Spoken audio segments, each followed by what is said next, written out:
que tu dises quelque chose à Dieu. La Bible nous dit, il leur envoya sa parole et sa parole est guérie.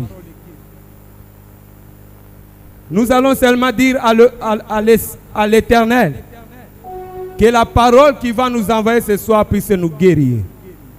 Que la parole qu'il va envoyer ce soir puisse détecter là où se trouvent les maladies. Même les maladies que nous-mêmes nous ignorons.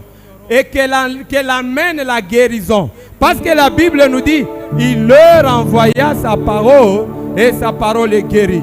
Alors dis quelque chose à Dieu. Dis à Dieu, Seigneur, je veux que la parole de ce matin puisse guérir mon âme. Je voudrais que la parole de ce matin puisse guérir mon être. Nous sommes en train de prier au nom de Jésus.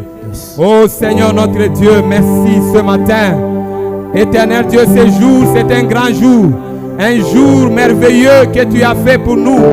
Afin que, Seigneur, nous puissions vivre, éternel Dieu, ton salut. Nous puissions vivre, Seigneur, éternel Dieu, la bénédiction que tu vas répandre dans nos vies, Seigneur. Nous voici, Seigneur, à l'heure où nous voulons écouter ta parole. Jamais homme n'a parlé comme toi. Jamais homme n'a parlé comme toi. Parce que quand toi tu parles, il y a des choses qui se passent. Quand toi tu parles, Seigneur, il y a des miracles qui se produisent. Parlez-nous, Seigneur, mon Dieu. Parle. Oh, moi vis pour toujours. Et que Jésus fasse de ton amour. La seule raison de nos louanges. Ensemble avec les anges, ensemble avec les anges, dans l'univers à Jésus-Christ. Alléluia. Chantons à l'unisson. Bénis cet instant, Seigneur.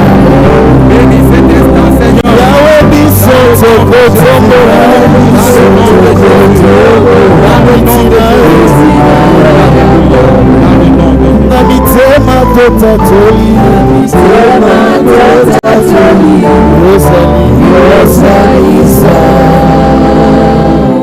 Maboko na likolo ya basantu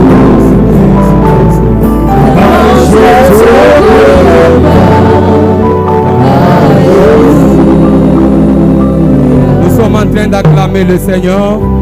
Pendant que l'homme de Dieu est en train de monter, acclamons le Seigneur, acclamons le Seigneur.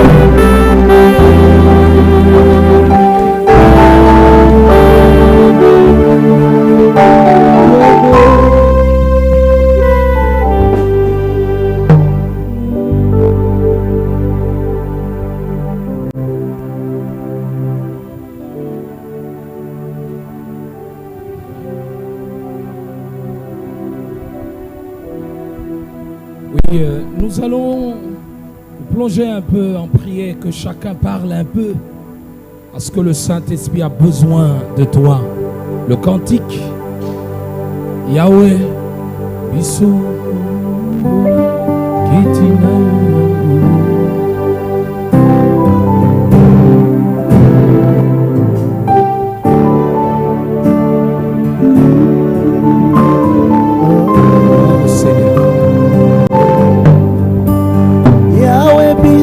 Soko tombola Kitina yangolo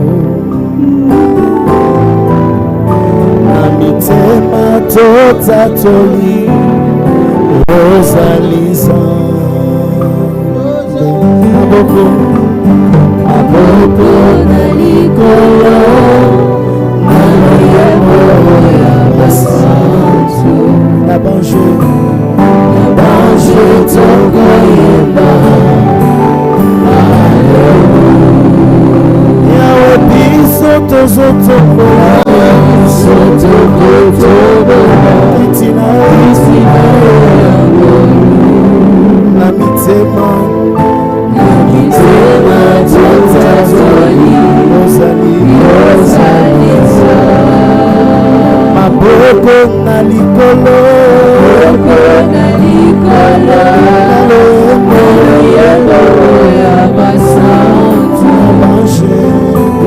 Nabanje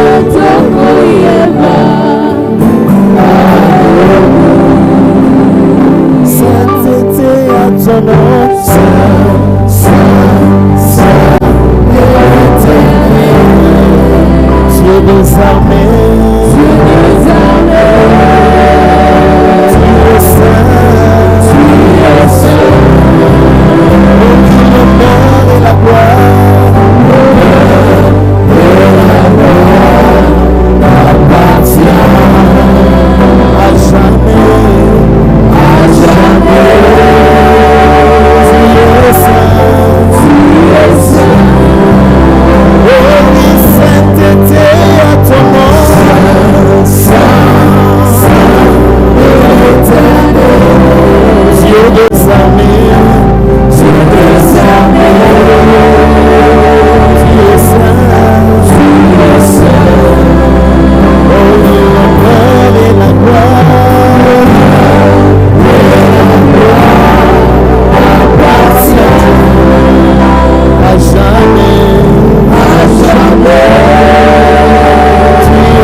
Alléluia. Est-ce qu'on peut acclamer le Seigneur? Est-ce qu'un roi de rois, le roi de rois peut être acclamé ce matin? Gloire au Seigneur, gloire à Jésus. Nous bénissons son nom, nous bénissons sa grandeur. Nous le bénissons, il est digne de gloire. Merci beaucoup, nous pouvons nous asseoir. Quel culte, quel bonheur, quelle grâce, quelle onction. Oh, cher Saint-Esprit, merci de ta présence. Alléluia. À toi, Saint-Esprit, nous te disons grandement merci ce matin. Je suis convaincu que tu vas nous faire encore du bien, Saint-Esprit. Voilà pourquoi nous te laissons le culte en entier, la prédication, l'enseignement, la conviction entre tes mains, ô Dieu. Que cela soit pour ta gloire. Merci beaucoup. Disons grandement merci à notre modérateur et ainsi à toute la chorale. Que le grand roi vous bénisse abondamment. Bien-aimé, je voudrais que tu salues celui qui est à gauche, à ta droite. Dis-lui, sois un adorateur vrai. Dis-lui, sois un adorateur vrai.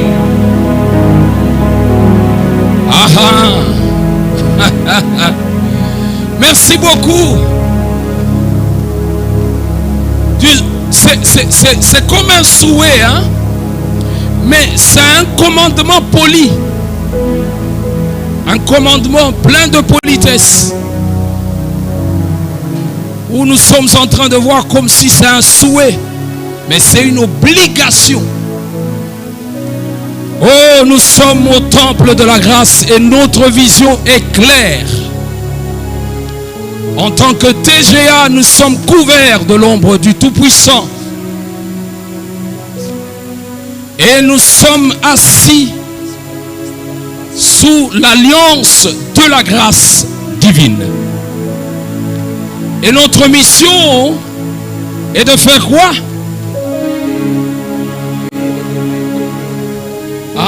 Mange même dans la bouche comme on le dit. Et notre objectif est de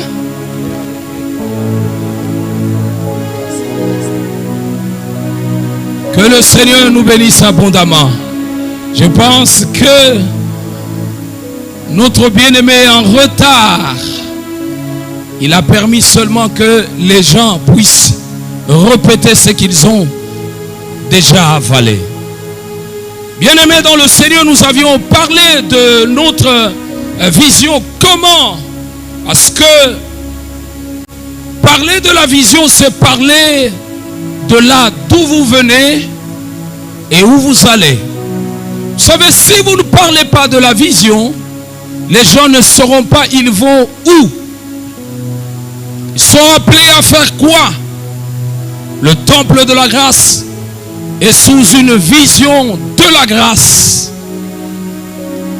qui prépare les vrais adorateurs pour le Père Céleste. Ou en d'autres termes, notre vision est de préparer les adorateurs, les véritables adorateurs du Père Céleste par le moyen de sa grâce. Et voilà, aujourd'hui, après avoir parlé de ce que c'est la vision, nous avions parlé que dans cette vision, la vision a au moins 4 phrases, dont les phrases sont séparées en 2. Il y a une première partie, c'est notre partie, où nous sommes sous cette bénédiction et la bénédiction de Dieu nous accompagne. Ça c'est nous alors. Mais il y a aussi la part de Dieu, c'est là où se trouve la mission et l'objectif. C'est là que se trouve la part de Dieu. Alors nous comprenons que nous sommes dans une alliance. Et l'alliance a ce que nous appelons les clauses d'alliance. Dans les clauses d'alliance, il y a 2 parties. Il y a le devoir, où d'un côté, quelqu'un, ce sont ses devoirs. Et de l'autre côté, les devoirs deviennent les droits. Et ainsi de suite. Donc, si c'est notre droit d'être sous la grâce et d'être béni, mais ça c'est une obligation à Dieu. Mais lorsque nous voyons notre obligation qui se trouve dans la mission et dans l'objectif, ça devient le droit de Dieu. Alors pour bénéficier de toute la totalité de la bénédiction dans ce temple, autant mieux accomplir les 4 phrases et surtout les 2 phrases qui nous concernent nous en tant que devoir. Et une fois que nous les accomplissons, il y a possibilité que la grâce de Dieu nous accompagne sans problème. Et voilà, nous avions parlé de tout cela et nous avions parlé de la provision de la vision, qui n'était que le trésor qui est caché.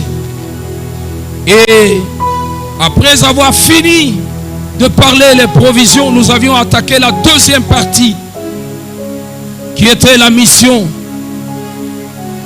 Et nous sommes à la 4e partie, qui est de préparer les vrais adorateurs pour le Père Céleste. Et c'est là que nous sommes. Et voilà, nous sommes en train de parler maintenant des vrais adorateurs, parce que vous devrez préparer les vrais adorateurs. Si vous ne savez pas, un vrai adorateur, c'est qui? Qu'est-ce qui attend le vrai adorateur? Il vous sera difficile de le préparer, parce que vous ne savez pas quels sont le contenu qui va formater le vrai adorateur. Jean, le chapitre 4, le verset 23, c'est de là où nous sommes: sois un adorateur vrai. J'ai beaucoup aimé quand l'on dit sois un adorateur, mais on ne s'arrête pas là, on dit vrai. Sois vrai. Sois vrai. On t'a souhaité maintenant, c'est à toi-même de dire si tu es vrai ou faux. La Bible nous dit ceci: mais l'heure vient, elle est déjà là, où les vrais adorateurs adoreront le Père en esprit et en vérité. En effet, ce sont là que l'adorateur, en tant qu'un mot complexe, c'est celui qui rend un culte à Dieu. Et nous avions compris que non seulement c'est celui qui rend un culte à Dieu, mais nous avions compris également que l'adorateur est aussi le serviteur de Dieu. Et nous avions pris 2 versets qui nous ont justifié clairement ce que nous sommes en train de dire. C'était Exode, le chapitre 10, le verset 26. Exode, le chapitre 5, le verset 3. Romains 12, le verset 1. Et Apocalypse 1, le verset 6. C'est de là que nous avions tiré autant de définitions, où Dieu a demandé à Israël de sortir, plutôt a demandé à Moïse d'aller dire à Pharaon qu'il laisse aller son peuple pour qu'il le serve, qu'il offre. Et on a pris les 2 verbes offrir et servir, et cela a constitué notre définition. Et nous avions dit que un adorateur est celui qui sacrifie son corps comme une offrande de bonne odeur, comme un sacrifice vivant agréable à Dieu. Un adorateur, un vrai alors, est celui qui sacrifie son temps, sa volonté. C'est un imitateur conscient et volontaire de la vie de Jésus-Christ. Pourquoi? Parce que car Jésus est sans aucun doute l'adorateur parfait du Dieu le Père. Si dans les temps anciens, les sacrificateurs faisaient les offrandes des bêtes, au temps où nous sommes, ce n'est plus les bêtes que nous sacrifions. Nous sommes tous des sacrificateurs, parce que le livre d'Apocalypse, le chapitre 1er, le verset 6, nous en parle clairement que Jésus-Christ, quand il a versé son sang, et son sang nous a purifiés, il a purifié nos péchés, il a fait de tout, de nous tous, un royaume. Il a fait de toi et de moi des prêtres pour Dieu son Père. Alors, en tant que sacrificateur, en tant que prêtre pour le Dieu, Paul nous parle en disant ceci: nous devons sacrifier maintenant notre corps. Et ce corps doit être sacrifié de manière à être consumé totalement. Et nous devons le sacrifier tous les jours. Aussi longtemps que nous sommes en vie, le corps est appelé à être sacrifié, à être brûlé vif plutôt. Et c'est à toi et à moi que le Seigneur en parle. Sois un adorateur vrai. Oui, mais bien-aimé dans le Seigneur, Dieu est en train de rechercher les adorateurs vrais. Ça m'a vraiment bousculé cette phrase. Comment Dieu, qui connaît tout, qui sait tout, comment il peut aussi chercher? Et puis, l'on nous parle non pas de chercher, de rechercher. Rechercher. C'est-à-dire, quand on parle de rechercher les vrais adorateurs, c'est que avant, il y avait au moins les adorateurs. Mais ces adorateurs n'étaient pas vrais. Mais il faille que le Seigneur Jésus-Christ soit venu pour qu'il se montre comme étant le modèle de vrais adorateurs. Voilà pourquoi Jésus en venant, il dit, on vous a parlé d'une heure qui allait venir. Cette heure-là est déjà là. L'heure dont on parle, on parlait de moi. Tous les prophètes ont prophétisé en parlant de l'arrivée de Jésus-Christ.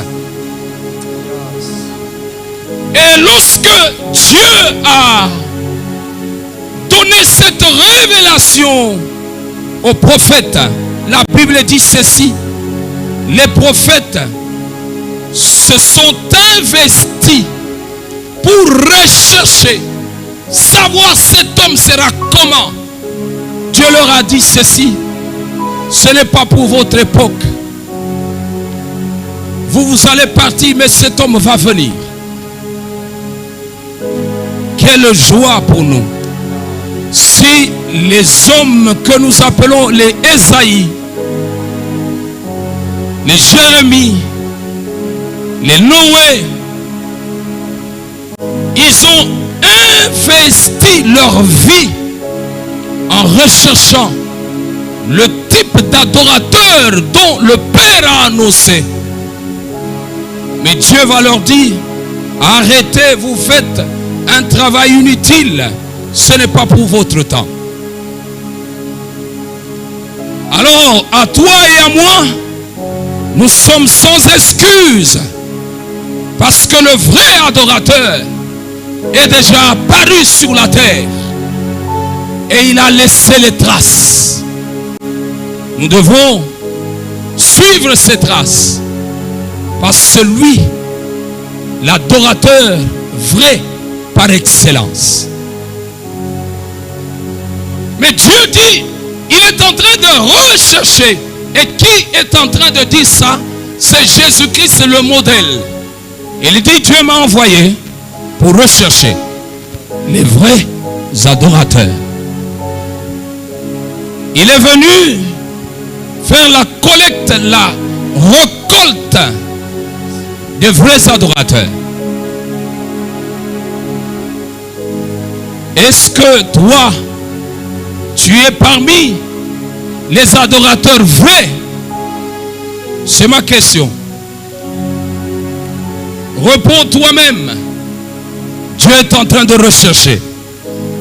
Lorsqu'on parle de rechercher, c'est que Dieu a envoyé Jésus pour faire les enquêtes.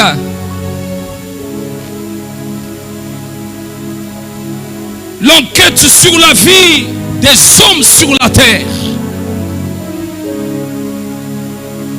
Dieu est en train de chercher avec autant de soin, avec autant d'attention. Dieu n'est pas pressé. C'est ce que cela veut dire. Que Dieu n'est pas pressé. Il est en train de chercher avec soin s'il peut trouver. Je vois un verset qui nous dit ceci. C'est Jérémie le chapitre 5.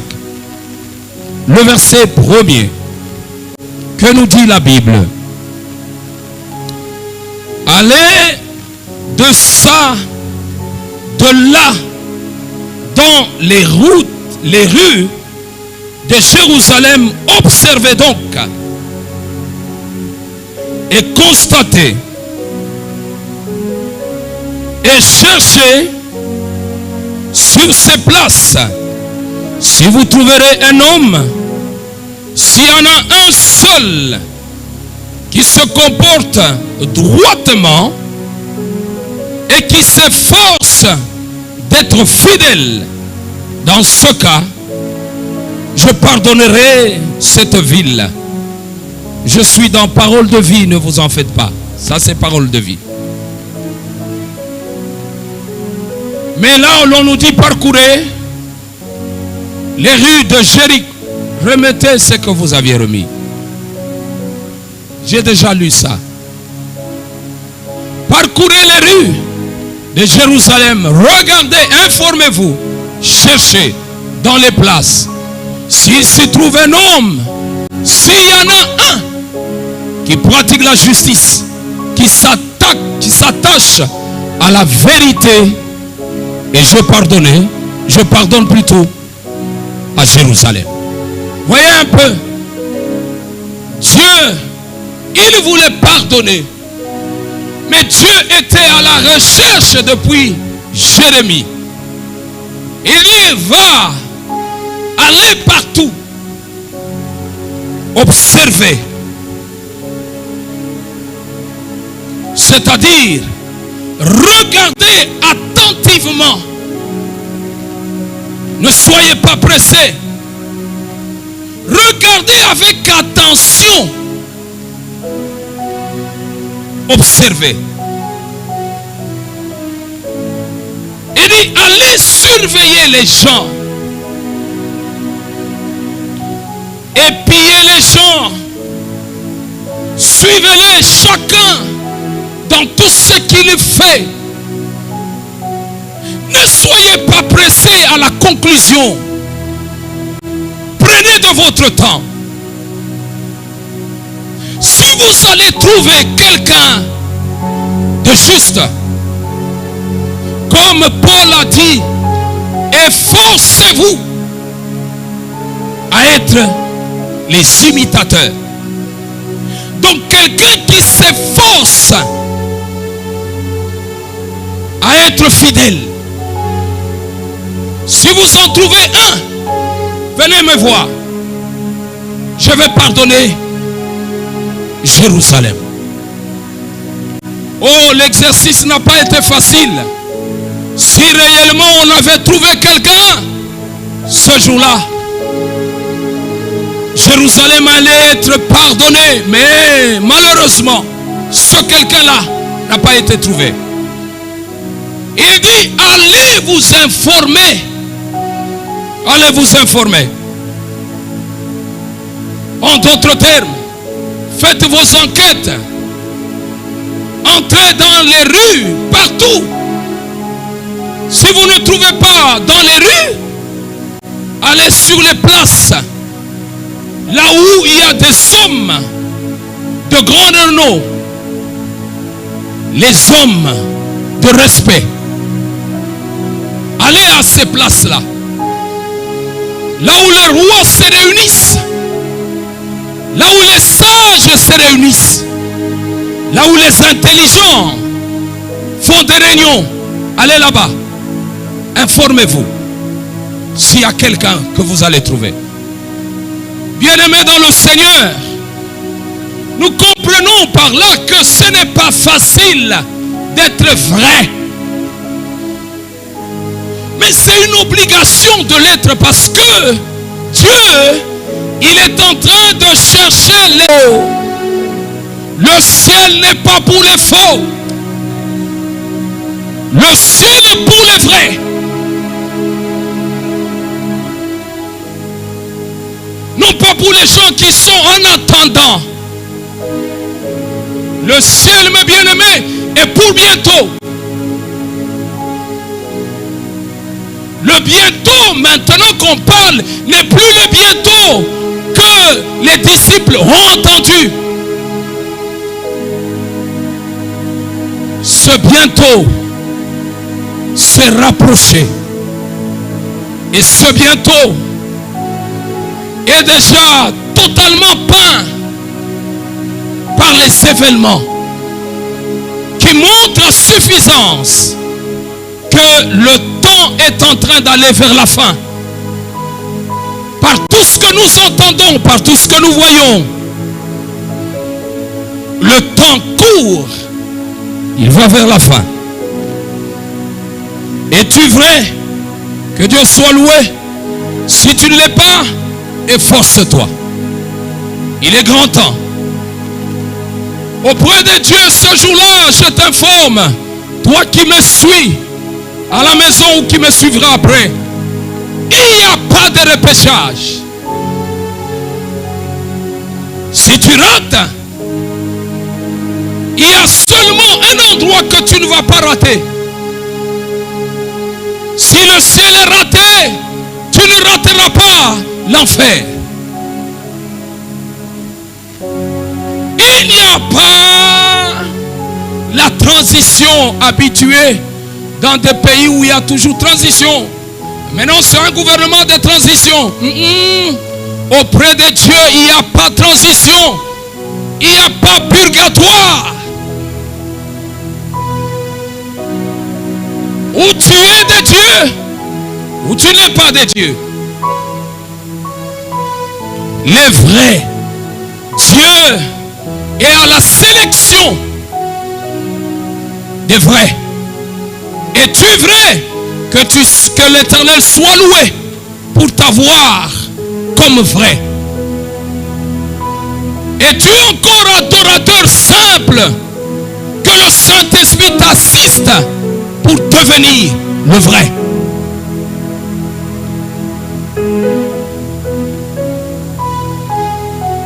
Genèse, le chapitre 22, le verset 11 à 12. Écoutez au moins le véritable, comment Dieu procède. Dieu n'a jamais été pressé à la conclusion. Un homme qui s'appelle Abraham. Dieu lui dit quoi? L'ange de l'Éternel l'appela des cieux et dit: Abraham, Abraham. Abraham répondit: me voici. Écoutez l'ange ce qu'il lui dit. L'ange dit: n'avance pas ta main sur l'enfant et ne lui fais rien, car je sais maintenant que tu crains Dieu et que tu ne m'as pas refusé ton fils, ton unique. Ah, quel exercice!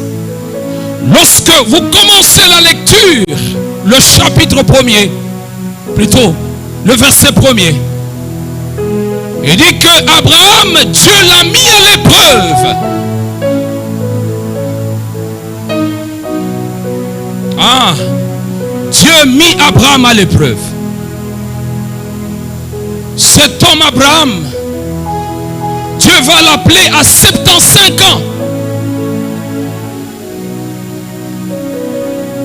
Abraham, viens, quitte ta maison, la maison de ton père, quitte ton pays. Abraham a obéi. Abraham est parti à un endroit qu'il ne connaissait pas. C'est Dieu seul qui savait. Abraham arrive à un endroit. Abraham va mettre au monde par la demande de sa femme. Sa femme va lui donner Agar. Il a eu un enfant, Ismaël. Mais écoutez ce qui est encore compliqué. Dieu va dire à Abraham de chasser Ismaël et de chasser Agar. Genèse le chapitre 21, le verset 10 à 12. 21, 10 à 12. Elle dit à Abraham, ça c'est Sarah, chasse cette servante et son fils. Car le fils de cette servante n'héritera pas avec mon fils, avec Isaac. Cette parole déplut fort aux yeux d'Abraham à cause de son fils. Mais Dieu dit quoi? Dieu dit à Abraham, que cela ne déplaise pas à tes yeux à cause de l'enfant de ta servante. Accorde à Sarah tout ce qu'elle te demandera. Car c'est Isaac que sortira une postérité qui te sera propre. Dieu va s'allier à Sarah. Il pensait que Dieu allait défendre. Sarah va lui demander, chasse cet enfant et sa mère. Abraham dit, mais je sais que je t'aime. Mais tu dois savoir que Ismaël est mon fils. Mais comment tu me demandes de faire ça? Il ne savait pas que Dieu était d'accord. Dieu est arrivé, il a appelé Abraham. Comment tu es triste? Il ne faut pas chercher ça.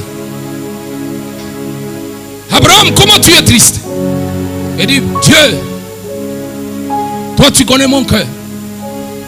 Tu sais que j'aime Sarah. Et j'aime aussi Ismaël.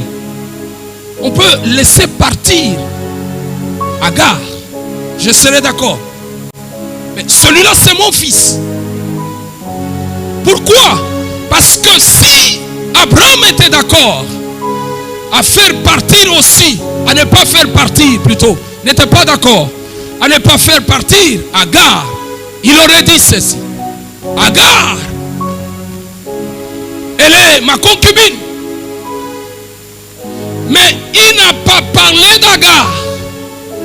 Il n'a parlé que d'Ismaël. Parce qu'il tenait à Ismaël que Agar. On pouvait négocier. Pour Agar, Agar peut partir. Mais pas Ismaël. Dieu lui dit, écoute, ce que Sarah te dit est vrai. Chasse les deux. Ah! Comme il aimait tellement Dieu,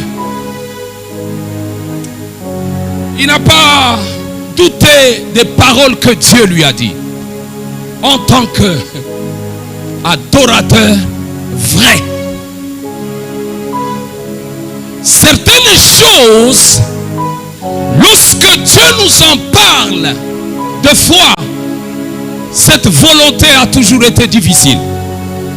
Vous aviez compris qu'un adorateur vrai est un adorateur qui n'a pas, est une personne qui n'a pas de volonté devant Dieu.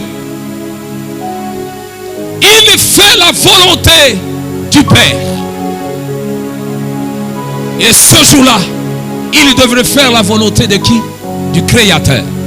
Deux fois, la volonté de Dieu n'a toujours pas été facile. Mais lorsque vous la mettez en pratique, vous comprendrez que c'était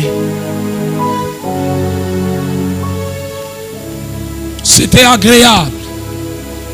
C'était important d'appliquer cette volonté. Des fois, c'est après qu'on se rend compte que ce que tu refusais avant et que tu l'as accepté après parce que c'est la volonté de Dieu, tu te rends compte toujours après que Dieu, merci beaucoup pour m'avoir laissé faire ta volonté. Nous devons savoir que Dieu a toujours eu raison. Il y a quelqu'un qui a toujours eu raison, c'est Dieu. C'est celui-là qui connaît ton parcours. Il connaît de là d'où tu viens et de là où tu vas. Il a fait un parcours avant de t'appeler. Il a fait le parcours jusqu'à la fin. Et maintenant, il est revenu te prendre. Il te dit, marche sur ce chemin. Parce qu'il a déjà inspecté le chemin jusqu'à la fin. Lorsque toi tu fais le premier pas, tu peux croire que le chemin n'est pas agréable. Imaginez-vous ce qui est arrivé à Abraham et qui est Lot, son neveu. À un problème il est arrivé. Il dit, nous n'allons pas continuer à nous discuter. Tu es mon neveu. Moi je suis ton oncle, nous sommes de la famille. On ne doit pas s'entre-déchirer à cause d'une incompréhension entre nos serviteurs. Choisis. Si tu prends la gauche, je prendrai la droite. Si tu prends la droite, je prendrai la gauche. Choisis le premier. L'autre regarde et dit, mais c'est pas possible. C'est toi le grand. Tu dois prendre d'abord, toi la direction. Il dit non.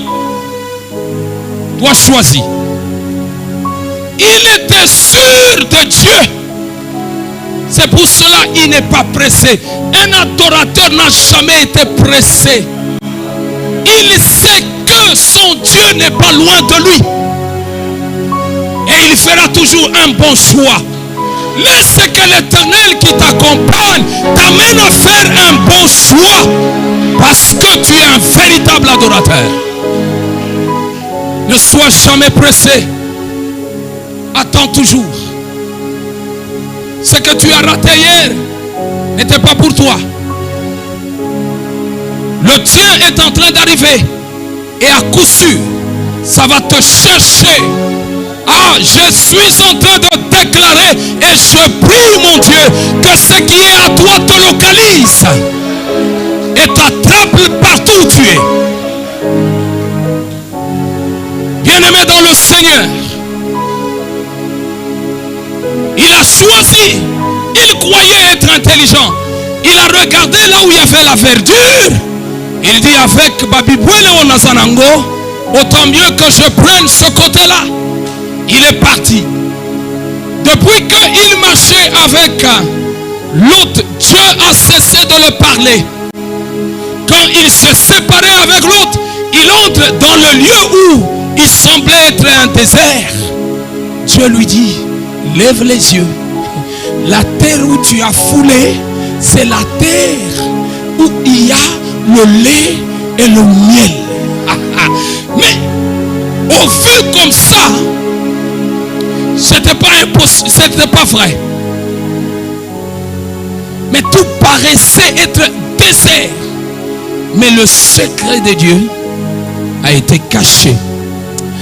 Il y a un secret qui est caché.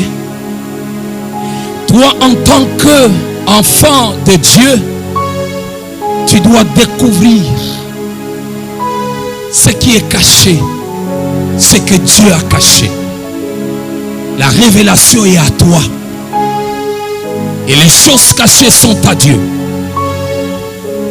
Et vous voyez un peu, il va chasser l'enfant et la maman. Comme si Dieu le piégeait. Maintenant il est débarrassé de tout. C'est alors que Dieu vient et lui dit, donne-moi ton fils. Donne-moi ton fils. Est-ce qu'il pouvait dire lequel? Parce qu'il n'avait qu'un seul. Et Dieu a bien défini. Il ne faut pas aller récupérer Isaac. Plutôt Ismaël de loin. Il envoie. Si c'était moi, j'allais envoyer les servantes, courez. Bon, c'est moi. Je ne sais pas toi. Et d'ailleurs, toi, tu n'allais pas faire ça. Ce sont des choses qui se font ailleurs, pas ici au temple. Hein? Lorsque la chose est difficile, on sait maintenant négocier pour donner ce qui est facile. Ça se passe ailleurs, pas au temple de la grâce. Aux États-Unis, ça se passe. Je ne sais pas si chez vous aussi, ça se passe. Mais comme moi, je te connais, j'ai doute. Je ne sais pas si ça se passe. Toi-même, tu sais comment, toi-même, tu es en train d'approcher les choses devant le Seigneur. Comment tu as toujours fait lorsque tu es devant une décision, devant une décision de Dieu. Et tu as dit d'ailleurs en sortant de la maison ce que tu allais faire pour Dieu. Mais lorsque tu es devant la décision, tu négocies.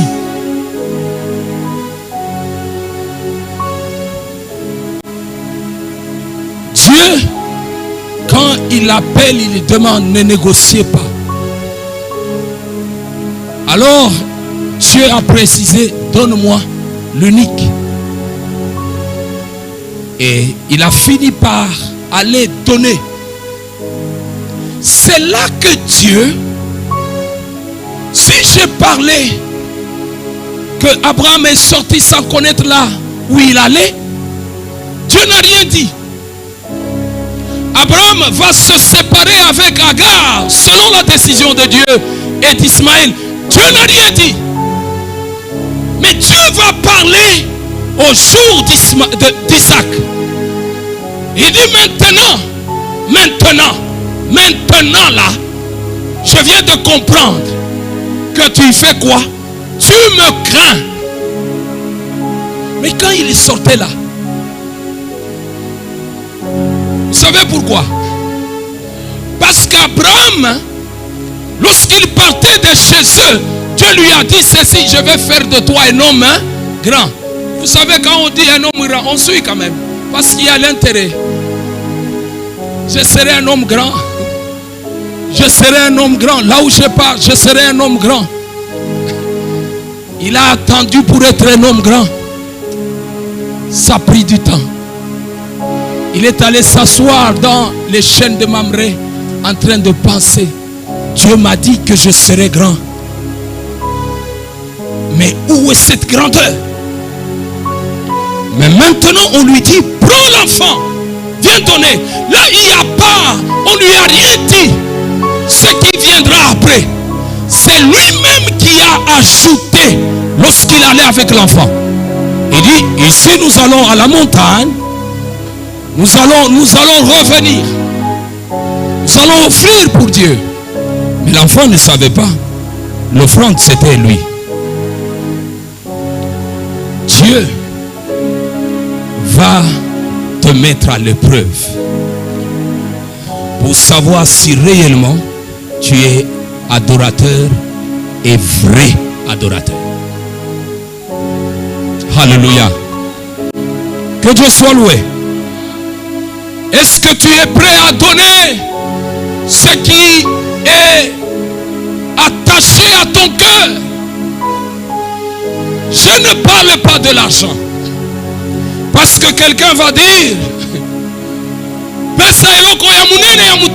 je ne parle pas de ça. Je dis ce qui est attaché à toi, ton trésor, c'est quoi? Ce qui est attaché à toi, c'est ton temps. Le temps que tu as est précieux. Tu ne sais pas le donner à qui que ce soit. Cependant, Dieu a besoin de ton temps. Est-ce que je peux avancer encore? Que Dieu vous bénisse abondamment. Comment doit être maintenant l'adorateur vrai?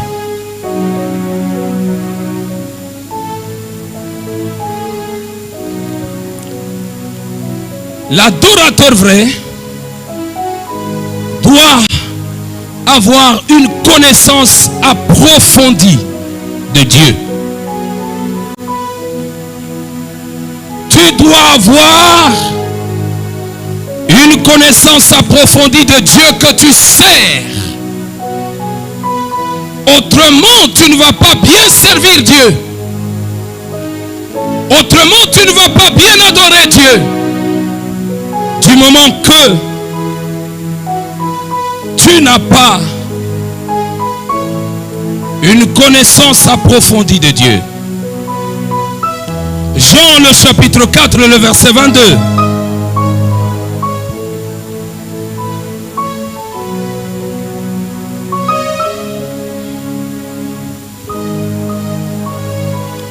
Tu veux être apprécié par Dieu, commence d'abord par le rechercher à le connaître. La Bible me dit quoi? Vous adorez? Vous adorez ce que vous ne connaissez pas.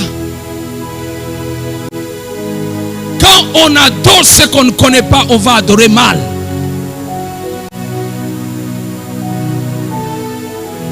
Pour arriver à être vrai, connais celui à qui tu es en train de servir, ou pour qui tu es en train de servir. Connais-le. Ésaïe, mes bien-aimés dans le Seigneur, lorsque nous prenons Ésaïe 6, le verset 1 jusqu'à 8, mais quand vous reculez un peu, vous prenez le chapitre 1er, le chapitre 2, le chapitre 3, jusqu'au chapitre 5, Ésaïe était en train de faire quoi? En train de dire malheur à toi, malheur à vous, malheur. Ce n'était que les autres qui étaient des malheureux. Mais quand est-ce qu'il a dit malheur à moi? C'est lorsqu'il a rencontré Dieu. Il a pris connaissance de Dieu. Il s'est regardé. Il a regardé Dieu. Il s'est aussi regardé. Ma position, c'est laquelle? Il a vu ce Dieu-là. C'est un Dieu comment? Un Dieu saint. La Bible dit, il est assis sur un trône très élevé. Et le pan de sa robe remplissait le temple. Oui, vous pouvez lire tout ça. Mais il y a un verset. Lorsque nous arrivons, je pense au 5e verset. Il dit malheur à moi. Il dit quoi? Malheur à moi. Je suis comment? Je suis perdu. Mais inspectez, lisez les autres chapitres avant le chapitre 6. C'était les autres. Malheur. Mais lorsque il a vu que malheur devient à moi, c'est quand il a vu la sainteté de Dieu. Il s'est rendu compte du Dieu qu'il était en train de servir en tant que prophète. Il dit ce n'est pas n'importe quel Dieu. Ce Dieu-là, on est en train de chanter pour lui, en train de crier Kadosh, Kadosh, Kadosh Adonai. Et quand on est en train de dire ça, les fondements du temple étaient en train de bouger. Ce Dieu, si tu ne le connais pas, tu vas le servir avec autant de légèreté. Il va te dire, te demander des choses, tu vas refuser. Mais au 8e verset, Dieu va dire, qui j'ai besoin d'envoyer quelqu'un? Il dit, me voici, envoie-moi. Pourquoi? Vous savez, ça va un problème. Nous n'arrivons pas à servir Dieu convenablement, à adorer Dieu convenablement, parce que nous n'avons pas encore pénétrer la profondeur de Dieu. Nous ne connaissons pas la largeur, la longueur, la hauteur, la profondeur de son amour. Nous ne connaissons pas. Voilà pourquoi Paul est en train de dire, je prie pour vous afin que vous arriviez à la connaissance de la profondeur, de la largeur, de la hauteur de son amour. Lorsque vous pénétrez les profondeurs de l'amour de Dieu, hey, frère, biloko mususu omona ngo eza na tina moko te mpona bolingo ya Nzambe. Raisonne seulement. Avant que Dieu ne crée la terre et le ciel, la fondation de cette terre, avant que Dieu ne la pose, tu étais dans son plan. Et le plan était en Christ. Dieu a pris ton nom, il a placé en Christ. Un plan qui était déjà accompli. Il a écrit la date du jour où tu deviendras le fils par adoption. Tu n'as rien fait. Tu n'avais même pas connaissance de ton existence. Mais cependant, Dieu a fait un projet déjà délicieux pour toi. Si seulement que tu comprends qu'on tourne wana ya bolingo Nzambe, écoute, il y a des choses que tu ne feras pas.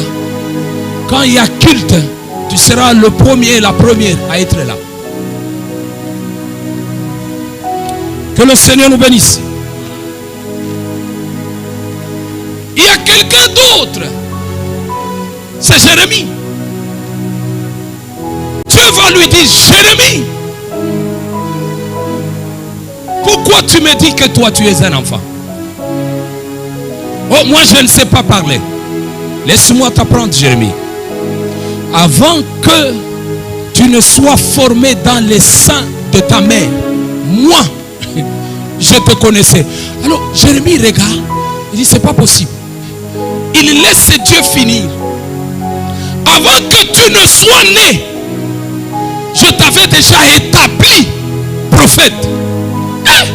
Quel est ce Dieu-là qui connaît les gens avant qu'ils ne soient conçus? Qui les établisse avant qu'ils ne soient nés. Écoute, je te dis que toi tu n'échoueras pas. Que le diable ne te trompe pas. Tu n'échoueras pas. Parce que l'Éternel t'avait déjà établi avant que tu ne sois né. Ce que tu fais maintenant, tu le faisais avec Dieu sans que les gens le voient. Et maintenant tu as cru au Seigneur. Comment tu vas rater ça? Il n'y a pas raté. Je ne raterai jamais ce que le Seigneur a fait à ma vie. Je l'accomplirai. Et je l'accomplirai certainement. J'aimerais que tu en parles avec fierté. Tu accompliras. Tu atteindras. Tu y arriveras. Que le diable le veuille ou pas. Parce que c'est déjà établi. Ça va t'arriver. Et je prie le Dieu qui t'a créé que ces choses se réalisent dans ta vie.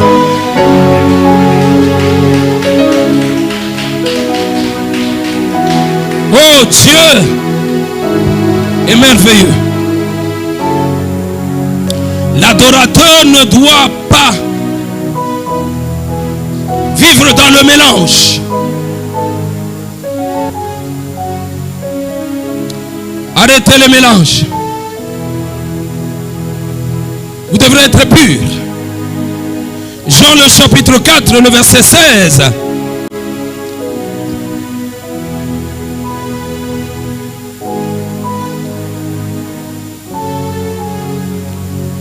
À 20.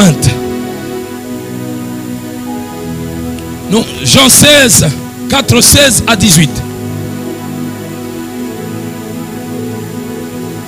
Vous prendrez aussi 2 Rois, le chapitre 17.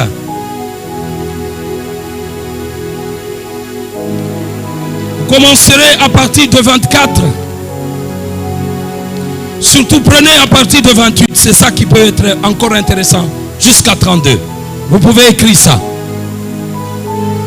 Je vais expliquer. Jésus est en train de partager avec la femme samaritaine. La femme samaritaine, elle parle de comment elles adorent Dieu.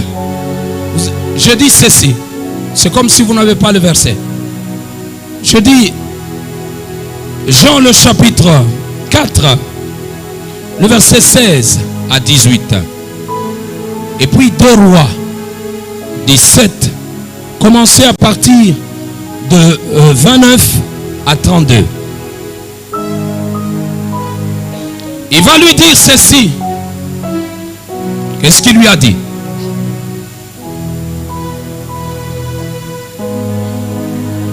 Elle a parlé comment elle est en train d'adorer.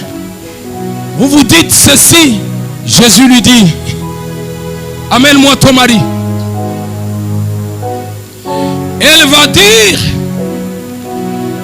j'ai pas de mari. Jésus lui dit, tu as bien dit, parce que tu en as eu 5.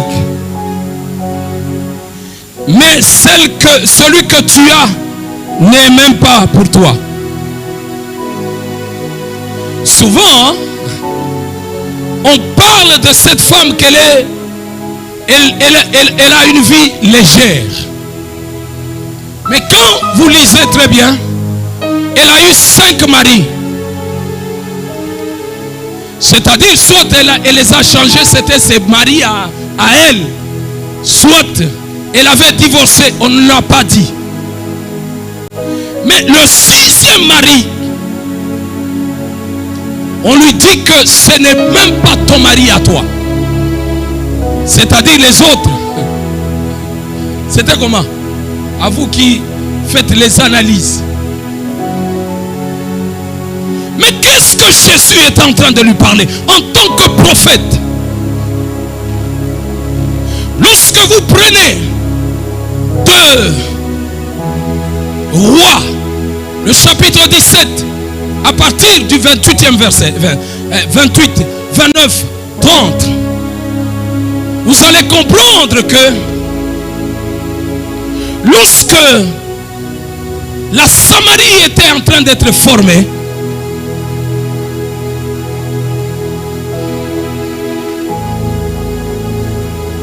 Israël, du temps de Jéroboam, ils se sont mal conduits. Alors ils sont partis en déportation sous l'emprise de l'Assyrie. Ils arrivent donc à Babylone. Le roi assyrien, il va prendre des gens, il va les amener en Israël, précisément à la capitale qui est Samarie. Alors, des années, ils ont cohabité avec les Israélites. Ils ont eu des enfants. Et maintenant, on vient apprendre au roi assyrien que les gens que tu as emmenés à Samarie, le lion est en train de les dévorer. Pourquoi? Parce qu'ils ne respectent pas le Dieu de cet endroit. Hello, on est ensemble? Que Dieu vous bénisse. Que la chaleur ne vous distraie pas. Le temps va arriver. On aura un endroit climatisé. Supportez d'abord. Cet endroit est en train de venir. Nous serons à un endroit climatisé. Climatisé. Tu es en train de dire à la sueur, profite, parce qu'il y aura un temps. Est-ce qu'on peut maintenant acclamer pour le Seigneur?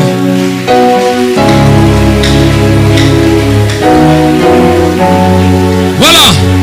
Nous nous remettons maintenant. C'était important. Alors, mes bien-aimés dans le Seigneur, Il va maintenant, on va lui dire, roi, ce que tu peux faire. Comme il y avait à peu près 5 nations qui ont été déportées de la Syrie, il y avait les Babyloniens, il y avait les Avars, il y a des noms un peu compliqués, il faut lire. Les gens de Kouch, tout ça, vous voyez, hein, ce sont les noms. Les noms de la Bible, si tu ne les as pas encore bien lus, il ne faut pas les lire à haute voix. Il faut seulement donner à chacun l'occasion de faire quoi? De lire soi-même. Alors, chaque nation là avait au moins un Dieu. Ils adoraient chacun son Dieu. Les Babyloniens avec leur Dieu. Les autres avec leur Dieu. Alors, Dieu a commencé à les frapper. C'est alors qu'on a demandé au roi d'amener un lévite pour qu'il vienne leur parler du Dieu vivant. C'était le 6e Dieu. Ils ont commencé à écouter ces dieux-là et ils ne l'ont pas respecté. Voilà, un prophète va maintenant parler à la femme. Et il dit, montre-moi le mari. Tu en as eu 5. L'image de l'église. L'image des adorateurs et des adoratrices. Des gens qui ont au moins pas un seul Dieu, ils en ont autant. Quel est le Dieu que toi tu as? Ton Dieu s'appelle retard. C'est ça ton Dieu. Ton Dieu s'appelle téléphone.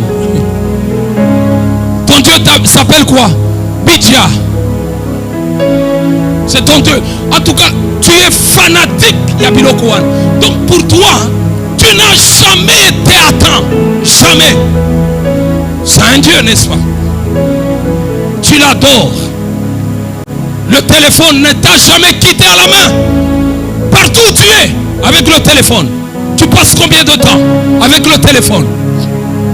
C'est ton Dieu. Chacun a son Dieu. Et au-delà de ce Dieu-là, vous venez d'ajouter Adonai, le Dieu tout-puissant. El Shaddai, vous l'avez ajouté.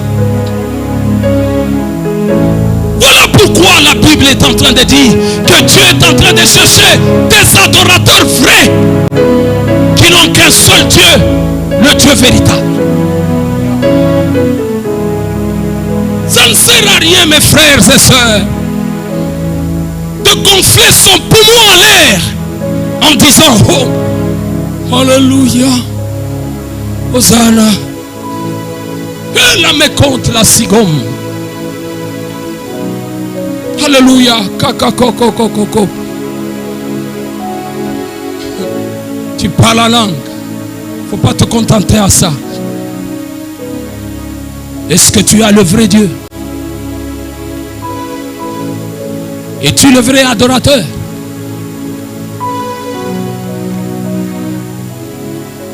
C'est la question que tu dois répondre. Parce que si tu n'es pas vrai, comment tu feras d'autres des vrais? Si toi-même tu es faux, comment tu peux... Ah non, j'ai vu, il y a quelqu'un, il n'y a qu'un homme, il n'y a qu'un homme qui est mort pour ressusciter ceux-là qui sont morts. Il n'y a qu'un seul qui est mort pour donner la vie aux morts.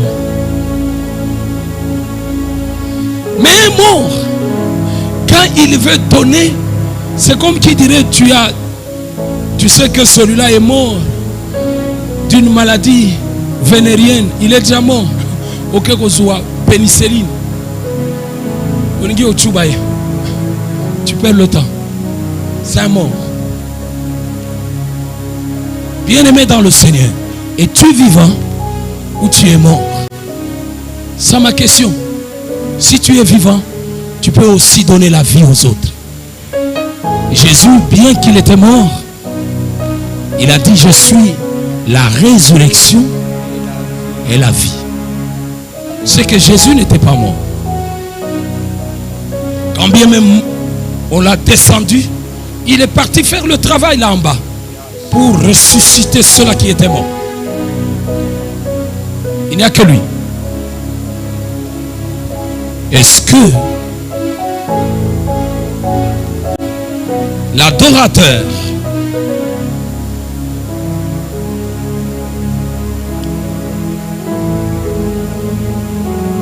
est celui qui n'est pas dans le mélange, il fait la pratique des choses. Il est celui qui est comme son maître. L'adorateur vrai doit être comme son maître. L'adorateur vrai doit être comme son maître. Tu dois être vrai comme ton maître.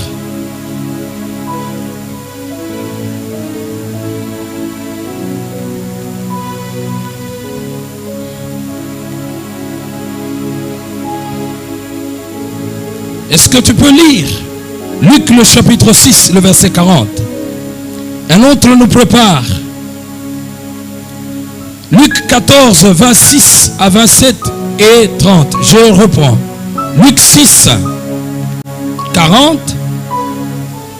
Luc 14, 26, 27. Et nous prenons 33. Et nous prenons également 2 Timothée.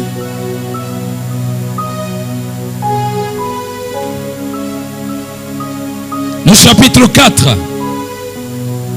Le verset 6 à 7.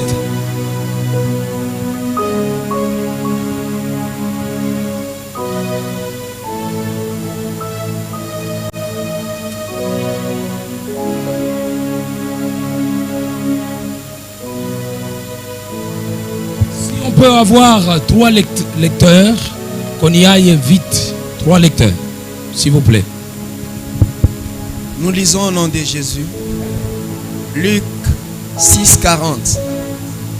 Les disciples n'est pas plus que le maître, mais tout disciple accompli sera comme son maître. Amen. Le disciple doit être comme son maître. Et tout disciple accompli est comme son maître. En d'autres termes, un disciple formé, un disciple qui accepte l'enseignement sera comme son maître. Le vrai adorateur doit être enseignable. Tu veux atteindre le niveau du vrai, accepte d'être enseigné. Accepte de prendre la discipline de ton maître. Qui est notre maître? C'est Jésus-Christ. Nous devons accepter de prendre sa discipline. Comment Jésus était discipliné? Voilà pourquoi il va appeler ses serviteurs et il dit, je vais faire de vous les disciples. En d'autres termes, je vais vous communiquer ma discipline. As-tu reçu la discipline de Jésus-Christ? Si oui, mets cela en pratique. C'est là qui va t'amener à être vrai. Oui, l'autre verset.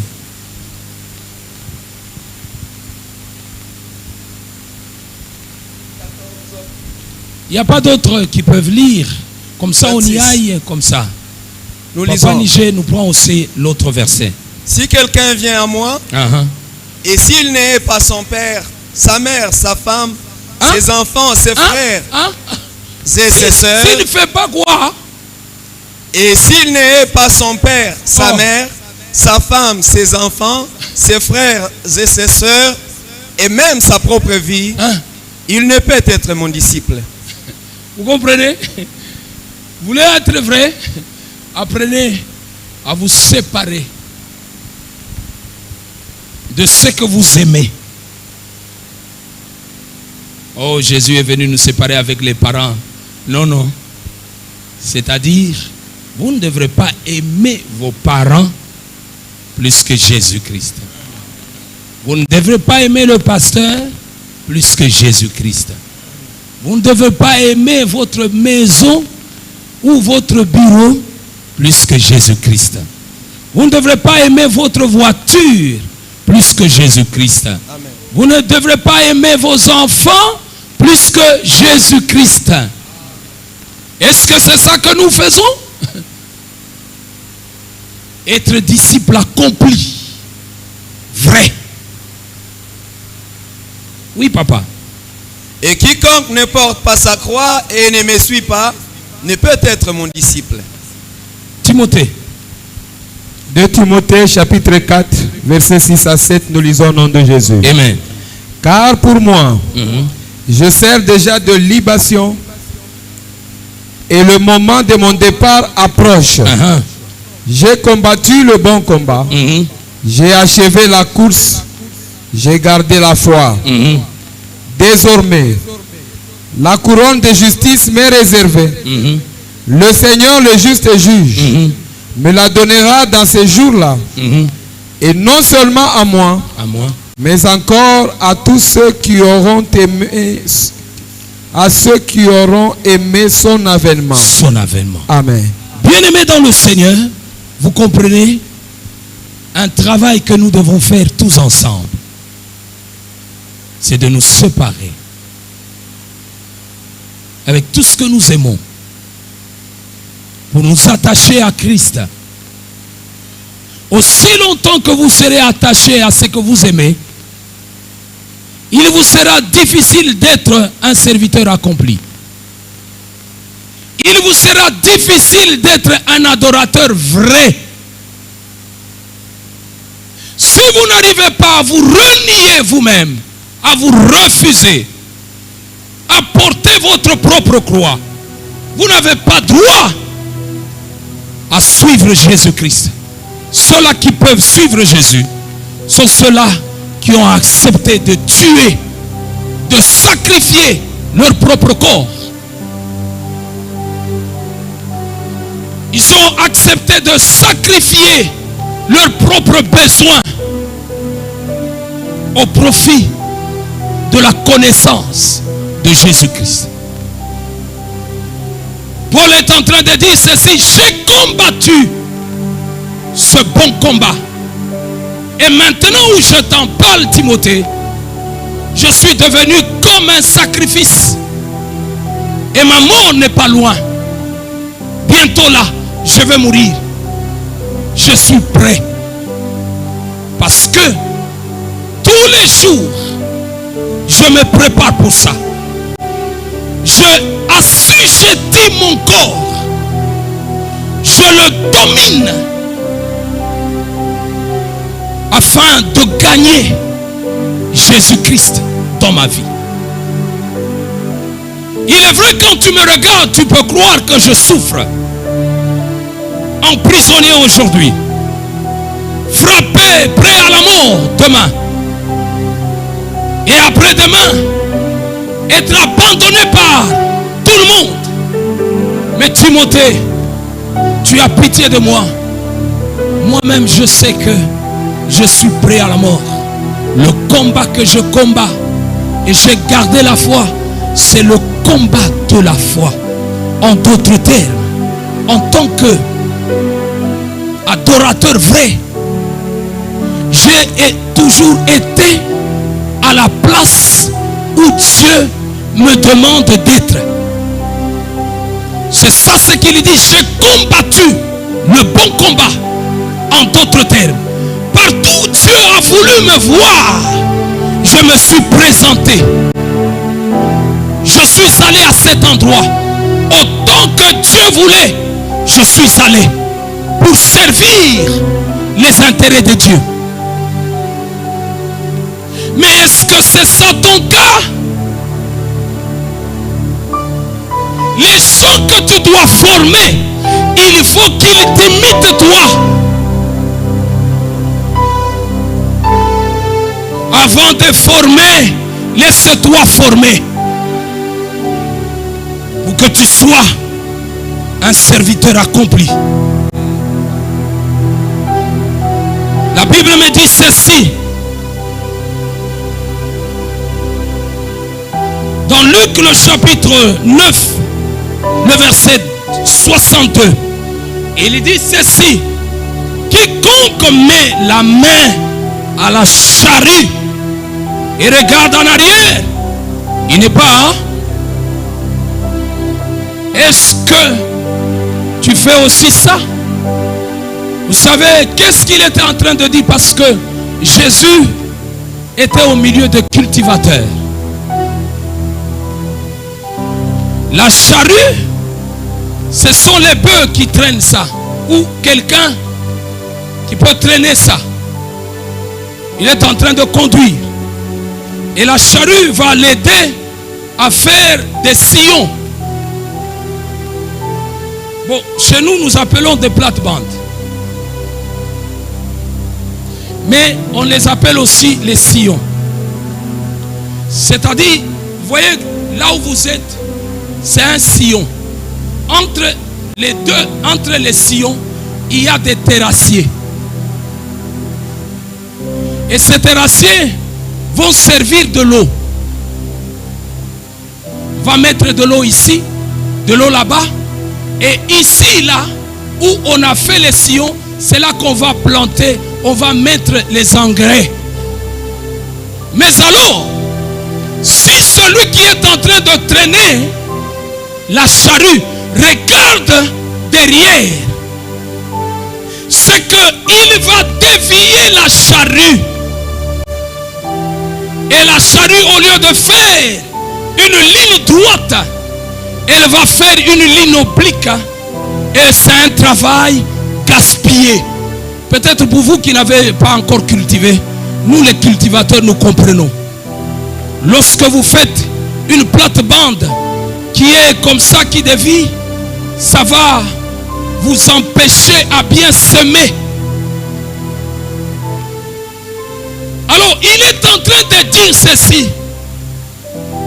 Lorsque tu as un don, par exemple, lorsque tu as un ministère, tu es appelé à un ministère, que tu es en train de traîner, tu dois regarder l'objectif. Tu dois regarder toujours de l'avant. Qu'est-ce qui est devant toi? C'est ça, c'est que tu dois poursuivre. Le vrai adorateur, l'adorateur vrai, est celui qui poursuit le but. Et quel est le but que nous poursuivons? Jésus et Jésus seul. C'est ça notre but. Est-ce que c'est celui-là que tu poursuis toi aussi? Comment tu marches? Comment tu vis? Paul nous dit ceci en terminant, que lorsque les athlètes sont en train de courir dans le stade, ils se donnent des disciplines. Nous sommes dans 1 Corinthiens, je pense, 9. Se donne une discipline. Mais pour avoir une couronne qui est comment? Incorruptible. Mais il se donne une discipline. Mais pourquoi pas toi qui auras une couronne incorruptible? Pourquoi pas toi? Tu ne peux pas te donner une discipline dans ta marche. Comment tu peux être trop indiscipliné? Je m'excuse du terme. Et je n'ai que ça pour te dire. Tu ne respectes rien de toi-même. Tu as cessé d'être fidèle à toi-même. La fidélité, mes frères, c'est quoi?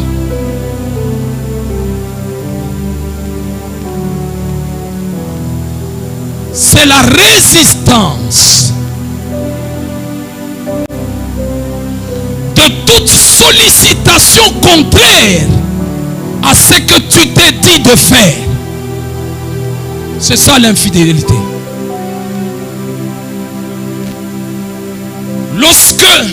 Et plutôt c'est ça la fidélité. La résistance à la sollicitation contraire de tout ce que tu as décidé de faire. Aussi longtemps que tu n'as pas encore sollicité de manière à aller à l'encontre de ce que tu as dit, la fidélité n'est pas encore accomplie. Il faudrait que tu voies au moins quelque chose qui t'oblige à faire autre chose. Et tu te dis, je ne le ferai pas. C'est ça la fidélité.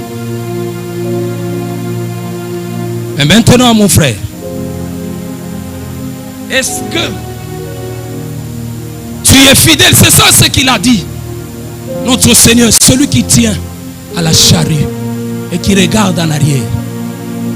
Donc, il n'est pas fidèle aux engagements. Adorateur vrai, es-tu fidèle aux engagements?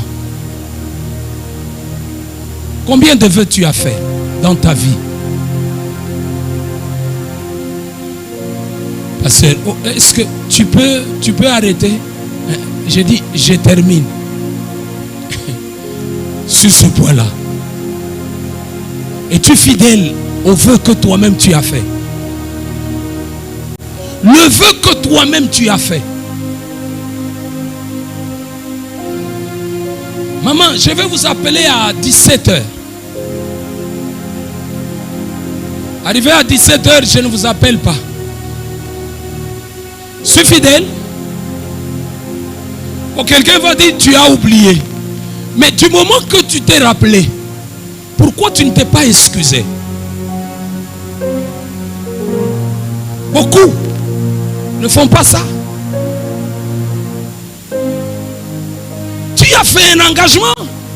Nako balayo, yo kaka, hein frère? Nako balayo.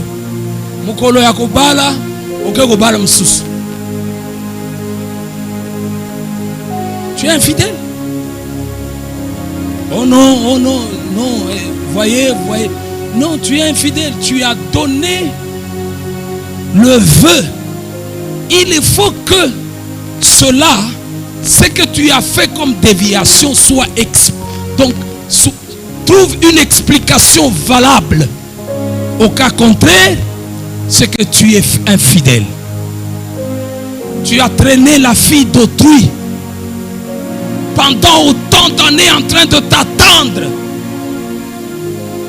Et parce que tu as vu quelqu'un à l'université, eh bien tu l'as pris. Pourquoi? Parce que celle-là, elle a fait seulement 6 ans post-primaire. Et tu t'es trouvé avec une qui est licenciée. Et tu te dis, je prendrai cette licenciée. Mais celle-là que tu as fait promesse. Écoute, même si à un niveau wana, il y a possibilité, il y a qu'on remonter. Ce n'est pas une raison. Tu es infidèle. Frère, il y a des gens que le Seigneur va juger pour l'infidélité. Ce jour-là, tu diras, moi, oui, tu as été infidèle. Baleki sika kapinga, aleki ka place wana. Na photo, kapinga ya bomwana. Tu entends les paroles que tu as dit à Judith. Pas à Judith, il y a Judith ici. À Julienne. Tu as dit des paroles à Julienne. Et tu entends toi, Gédéon. Tout ce que tu as dit là, tu n'as pas accompli. Voilà pourquoi tu vas perdre la couronne à cause d'un vœu tu as fait et que tu n'as pas accompli. Vrai adorateur. Matthieu, le chapitre 28, le verset 19 à 20, il dit quoi? Faites de toutes les nations mes disciples. Nous avons la mission d'aller faire de tout le monde les vrais adorateurs, les disciples. Oui, le verset 30, verset 20 plutôt. Et les enseignez-leur à observer. Le disciple doit accepter d'être enseigné.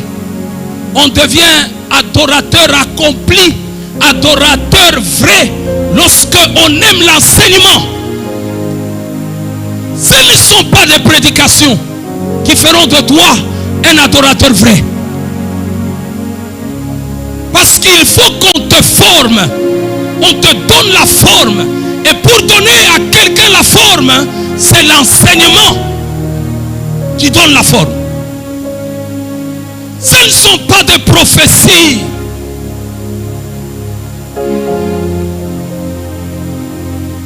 Dites amen, j'avance.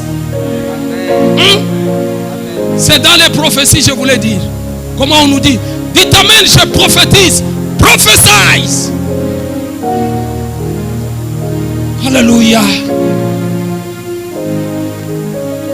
Maintenant, l'église devient anglophone.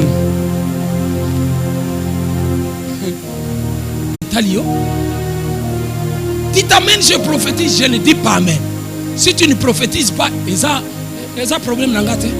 Dites amen, je prophétise. Non, on dit amen à la parole de Dieu. Heureusement, Namboka Nabisoyo, temple de la grâce, biloko wana nanu ekotite. Soke koti mukolo wana o koti siango kaka mukolo wana. To retire yo micro. Na minute wana micro to zuyango. Kende loba na batu mususu. Avance, on va te faire avancer là. Comme ça tu prophétises. L'enseignement est très important et que les gens doivent arriver à observer tout ce qu'on leur dit. Un vrai adorateur est celui qui observe ce qu'on lui dit. Est-ce que vous ne pouvez pas dire amen? Es-tu vrai adorateur? Tu observes ce qu'on t'a enseigné. Tu mets en pratique ce qu'on t'a enseigné. Voilà ton objectif. Voilà ta mission au temple de la grâce. Fais tout. Lorsque tu parles à quelqu'un, amène-le jusqu'à ce qu'il arrive à observer ce que tu l'enseignes, à mettre en pratique ce que tu l'enseignes.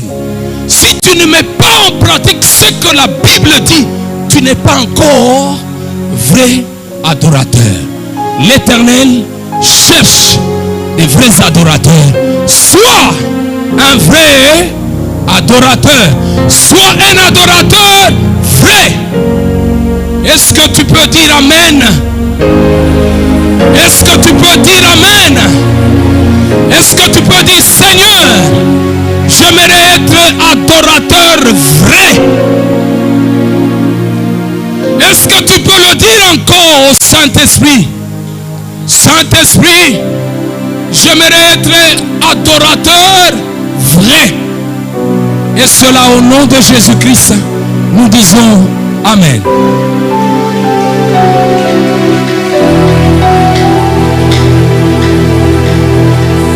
Bénissons le Seigneur.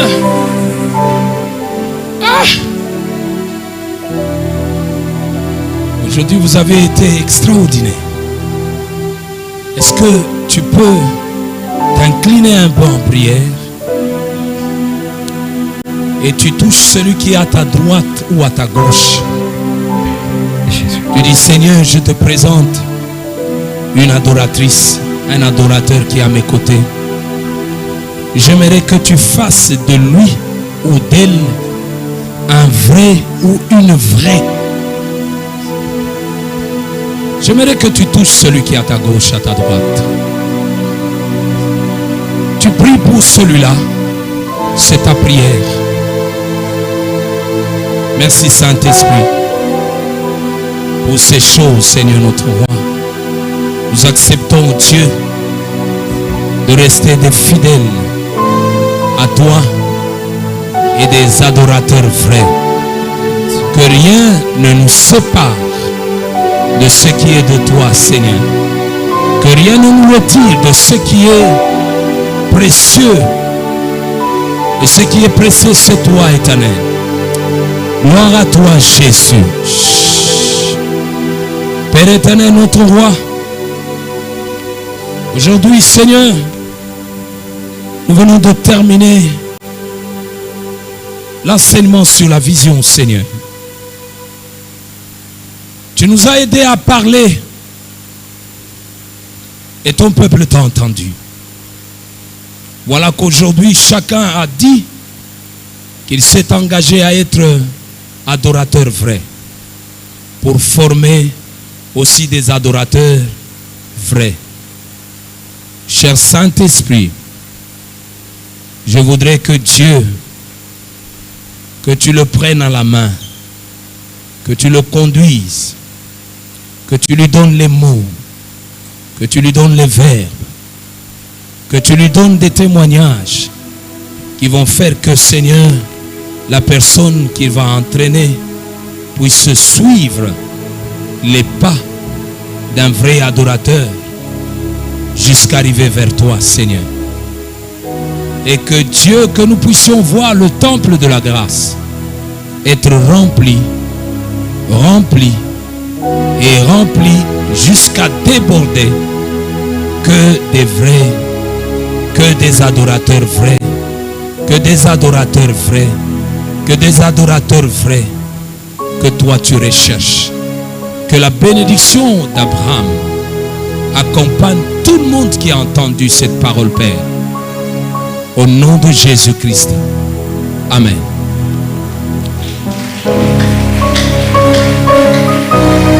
Oui, nous pouvons passer aux offrandes. Nous montons et nous offrons